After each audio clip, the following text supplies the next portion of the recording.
여러분 안녕하십니까? CJB 아침 뉴스입니다.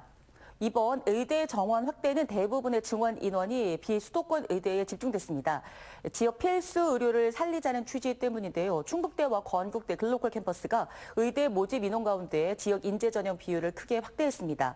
입시 지형에 엄청난 변화가 예상됩니다. 조상우 기자입니다. 한국대학교육협의회가 각 대학이 제출한 2025학년도 대입전형 시행계획 변경 사항을 승인하면서 초미의 관심사였던 지역인재 전형 모집 인원이 사실상 확정됐습니다. 충북대 의대는 지역인재 전형 모집 인원이 수시와 정시를 합해 2024학년도 20명이었지만 2025학년도는 76명으로 늘어납니다.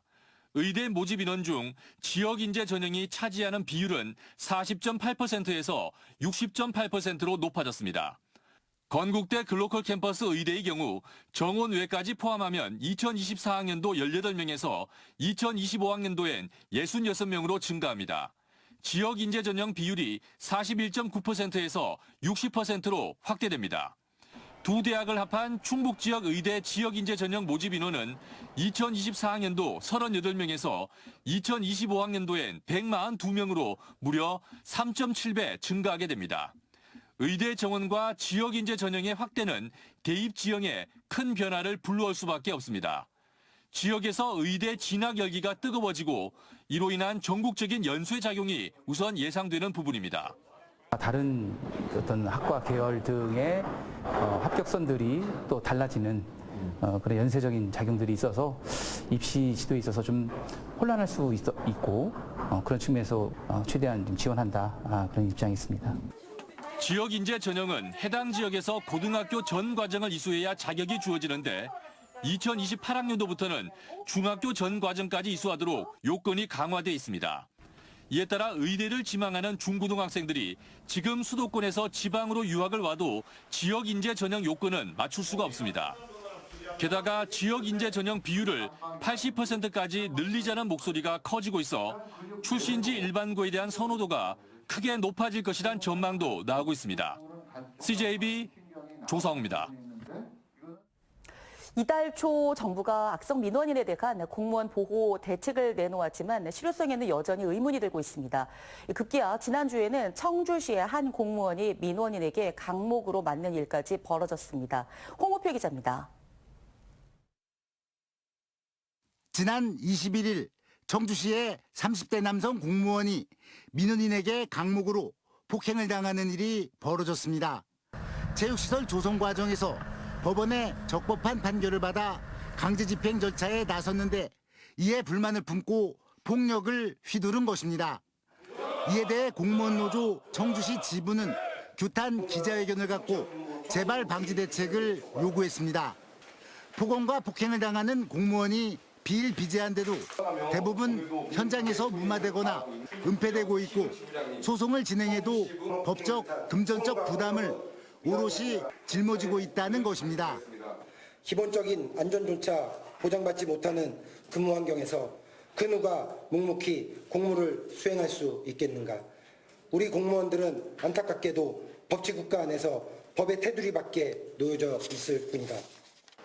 청주시는 지난해 민원 업무 담당 공무원의 보호와 지원에 관한 조례를 만들고 체증 장비인 웨어러블 캠을 보급하고 있지만 이처럼 민원 현장에서의 갑작스러운 난동을 막는 데는 한계가 있습니다. 한편 현장에 신고를 받고 출동한 경찰은 공무원에게 강목을 휘두른 70대 A씨에 대해 수사를 진행하고 있습니다. CJB 홍우표입니다. 청주 오송역 주변 개발과 관련한 조합원들의 갈등이 걷잡을 수 없이 커지고 있습니다. 지난해 10월 조합장이 뇌물수수로 구속된 이후 새로운 조합장이 됐지만 최근 절차상 하자를 이유로 법원이 직무정지 결정을 내렸는데요.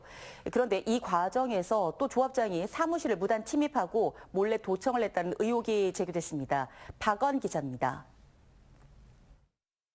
오송역세권 도시개발사업조합 사무실로 사람들이 들어갑니다. 컴퓨터 본체를 갖다 놓고 내부 곳곳을 돌아다니며 이것저것 살펴봅니다. 그러다 한 서류에는 도장을 꺼내서 찍고 내부에 설치된 카메라도 떼어냅니다. 지난해 12월부터 약 5개월간 오송역세권 개발 사업 조합장을 맡은 A씨 일행입니다. 그런데 이들이 사무실에 간 것과 관련해 일부 조합원들이 문제를 제기했습니다. 조합장 선출 과정에 절차상 하자가 확인돼 지난달 26일자로 법원에서 직무정지 결정이 나왔는데 이튿날 A씨가 사무실을 무단으로 침입했다는 겁니다. 일부 조합원들의 범죄 비리 의혹에 대해 사법당국의 철저한 수사와 처벌을 촉구합니다. 조합원들은 A씨가 동의 없이 카메라를 설치해 몰래 감시하고 도청했다는 의혹과 문서 반출, 폐기, 도장 사용 의혹도 주장하며 경찰에 고소장을 냈습니다. 중대한 어떤 결정을 해야 되는 사항들이 계속 뒤로 미뤄지면 사업기간이 1년 흘러갈수록 저희는 수백여 건의 어떤 사업 비용이 계속 발생하거든요. 굉장히 지금 힘들고 참담한 심경입니다. A씨 측은 곧장 반박했습니다. 4월 26일자로 직무정지 결정이 된 것을 전혀 듣지 못하다 27일 아침에 듣게 됐고 다른 지역 출장으로 짐 정리가 늦어진 것뿐이라고 설명했습니다. 그러면서 컴퓨터 반출과 카메라 무단 설치 등 제기된 의혹은 모두 조합장직을 하면서 업무상 필요에 의한 것이라며 불법적인 행동이 아니라고 강조했습니다. 업무방해를 계속했습니다. 그분이. 범법행위가 있을 수 있으니까 그것 때문에 임시로 패스워드가 걸려 있더라고요. 근데 그거를 풀려다 보니까 그 외부 전문가의 도움을 받아야겠더라고요. 현재 고소인 조사를 진행 중인데 직무정지된 조합장에게 제기된 의혹의 사실 여부는 경찰 수사로 가려지게 됐습니다. CJB 박원입니다. 충청북도가 여름철 호우 대비 인명 피해 우려 지역 411곳과 안전 취약시설 1,300여 곳을 대상으로 집중 안전 점검을 벌입니다. 김영환 지사는 충북 재난안전관리 강화를 위한 세계 전략 33개 과제를 발표하며 지하차도 30곳에 자동 차단 시설을 설치하고 오송 지하차도 참사와 같은 사고를 방지하기 위해 지하차도별 4인 담당제를 도입하겠다고 밝혔습니다. 이에 따라 오송 궁평 2 지하차도에는 치수벽이 설치되고 미호강 치수 사업도 진행됩니다. 더불어민주당 충북도당이 오송 참사 진상 규명과 책임자 처벌을 위한 오송 참사 진상조사 TF를 발족해 1차 회의를 가졌습니다. 이현희 국회의원 당선인이 TF 단장을 맡은 가운데 첫 회의에서는 시민진상조사위원회의 참사 원인과 재발 방지 대책을 중심으로 향후 과제를 논의했습니다. 한편 이현희 단장은 22대 국회가 개원하면 올해 안으로 국정조사를 추진하겠다는 입장도 밝혔습니다.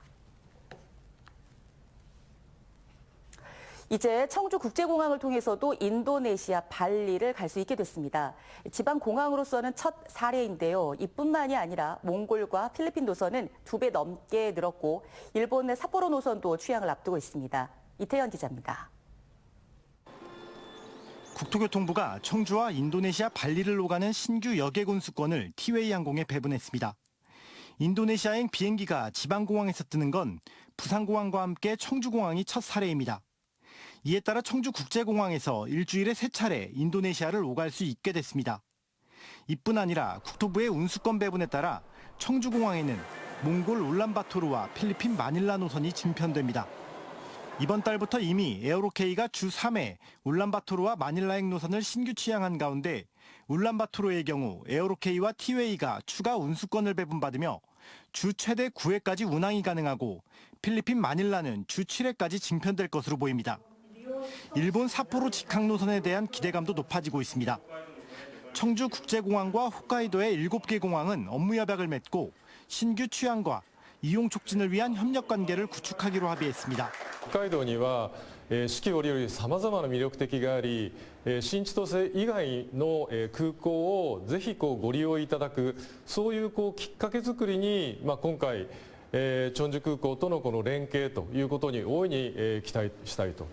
에어로케이가 이미 일본 삿포로행 노선을 추진하고 있지만 급유 등 부수적인 요소로 인해 취항이 지연됐던 상황에서 이번 협약에 따라 늦어도 오는 11월 이전에 청주와 삿포로를 오가는 직항 노선이 개설될 전망입니다.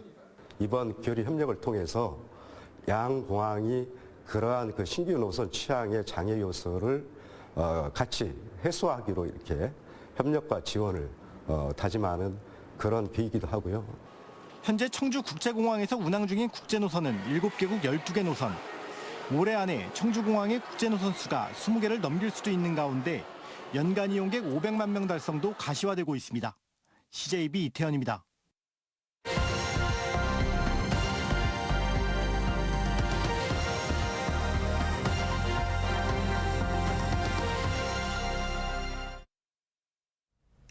인파가 밀집하거나 재난 상황을 드론으로 직접 보면서 대응한다면 효과가 크게 높아질 겁니다. 이 경남도가 구축한 드론을 이용한 영상 관제 시스템이 처음 공개됐습니다. KNN 최한솔 기자가 취재했습니다. 경남도청 재난안전상황실로 밀양과 통영, 사천 등 각 지역의 실시간 영상이 전송됩니다. 아리랑 축제가 한창인 밀양 강변 일대 인파 밀집 상황이 한눈에 보입니다. 통영에서는 드론을 이용한 대형 교각의 안전점검이 실시됩니다. 사천에서는 폭염 속에도 계속 일하는 주민들에게 드론을 이용한 대피 방송이 전달됩니다. 야외 활동을 자제하시고 시원한 물 마시기는 건강에 유의하시기 바랍니다. 다시 한번 알려드립니다. 오늘 수정주의보가 발효 중입니다. 이 영상들은 모두 같은 시각에 띄워진 드론 영상입니다. 경남도는 드론을 활용해 18개 시군의 축제 현장과 재난 현장을 실시간 관리하는 영상 관제 시스템을 도입했습니다. 기존의 상황 관제는 CCTV 사각지대에서 발생하는 재난 상황을 파악하는 데 한계가 있습니다. 따라서 현장 상황을 보다 더 신속히 파악하고 CCTV 사각지대를 해소하기 위해서 소방당국도 해당 시스템을 공유할 수 있어 재난 상황에 대한 대응을 빠르고 효율적으로 지휘할 수 있습니다. 상황실이 아닌 모바일로도 시청할 수 있고 최대 25대까지 동시 영상 관제가 가능합니다. 기상 예보에 의하면 아주 금년에는 비가 많이 내릴 걸로 이렇게 기상청 전망을 하고 있습니다. 따라서 우리가 금년 여름을 재난이 없는 또 인명이나 재산 피해가 아주 없는 그런 이제 경남을 보내기 위해서 여러분들께서 많이 노력해 주시고 경남도는 향후 불법 지도 단속이나 건설 현장 점검 등 각 부서별 용도에 따라 활용도를 높여갈 계획입니다. 드론 운영은 각 시군의 전문 인력이 맡을 예정인 가운데 재난 현장에 대한 상황 판단과 대응은 한층 더 빨라질 전망입니다. KNN 최한솔입니다. 충청북도교육청은 어제 충청북도와 이관 대비 협의체를 구성하고 본격적인 유보 통합 추진에 첫 걸음을 내디뎠다고 밝혔습니다. 이관 대비 협의체는 부교육감을 단장으로 양 기관의 유아 교육과 보육, 예산, 인사, 조직, 정원을 관장하는 과장급 이상 위원들로 구성해 영유아 보육 사무를 교육청으로 이관하기 위한 주요 정책을 심의 조정하는 역할을 하게 됩니다. 다음 달 27일 시행되는 정부 조직법 개정에 따라 보건복지부의 영유아 보육 업무는 교육부로 이관됩니다. 내년부터 건국대 의과대학과 의학전문대학원 학생들은 충주의료원에서 의학교육 임상실습을 실시합니다. 충주의료원과 건국대학교 의과대학은 어제 지역 의료 발전과 지역사회 의료 서비스 개선을 위한 업무 협약을 했습니다. 이에 따라 두 기관은 임상실습을 위한 인적 교류와 교육을 지원하고 상호 보유 자원을 공동 활용할 방침입니다. 음성군 철도대책위원회와 조병욱 음성군수는 어제 김영환 충북지사를 방문해 중부내륙철도 지선이 5차 국가철도망 구축 계획에 반영될 수 있도록 최우선 과제로 선정해달라고 건의했습니다. 철도대책위는 충북내륙철도 지선은 충북 중부내륙과 충북혁신도시, 청주공항과 수도권을 최소한의 사업비로 연결할 수 있는 사업이라며 2만 명의 서명부도 함께 전달했습니다. 청주시는 대연 지하상가 청년 특화지역 조성 설계 용역에 착수했습니다. 오는 11월까지 나올 설계안에는 청년 창업 지원센터와 청년 창업자 입주 공간 등 창업 활성화 지원 시설과 문화시설 확충 방안이 담기게 됩니다. 청주시는 대연 지하상가에 대한 리모델링 설계가 마무리되면 곧바로 공사를 시작해 내년 10월에 문을 열 계획입니다.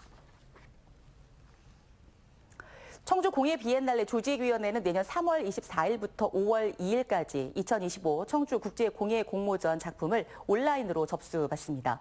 공예의 동시대성과 미래성을 제시할 작품을 찾는 이번 공모는 18세 이상이면 누구나 참여할 수 있습니다. 총 상금은 1억 2천만 원으로 자세한 공모 요강은 청주 공예 비엔날레 조직위원회 공식 홈페이지에서 확인할 수 있습니다. CJB 아침 종합뉴스를 모두 마치겠습니다. 고맙습니다.